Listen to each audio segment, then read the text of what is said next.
how to change privacy settings on Twitter.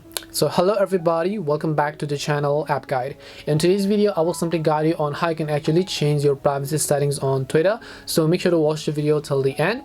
In order to change your privacy settings, it depends upon what kind of settings that you want to send and change in the first place. Whether you want to protect your tweets, whether you want to turn on, let's say, private account, whether you want to turn off tagging, whether you want to turn on photo tagging, or maybe you want to customize some other options or customizability, preferences, privacy settings. It all depends upon what you want to change, and I will show you where you can find those options respectively. All you got to do is just go ahead and open the Twitter application on your phone as and when you launch a Twitter app. Now, just in case, and for the beautiful part of this video, I'm just going to turn off dark mode, right? So don't mind me, I'm just going to turn off dark mode. Once I turn off dark mode, now this is how the Twitter app is going to look like. Now it's much more clearer on the camera.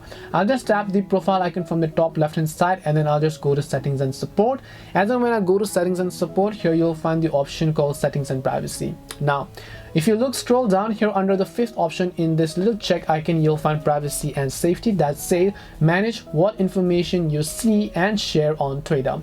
All you got to do is tap on privacy and safety. Depending upon the type of privacy settings that you want, you can just choose audience and tagging. You can just turn on photo tagging or turn on protect your tweets. You can come back, you can go to your tweets. Now I'm not going to go through each of these in detail because all of this is just a personal preference. Just because I set this to this in mind doesn't mean it has to be the same on your end as well. Yours could be really different. It just depends upon what kind of taste you have, what kind of preferences you prefer, and what kind of privacy settings that you want to customize. So as I repeat, it doesn't really need to be the same as mine. You can use Twitter anyways without all these settings. Or you can go to content usage, decide what you can see on Twitter. You can just go to mute and block, and then you can see blocked accounts, mute words, or mute notifications, or whatever else you prefer.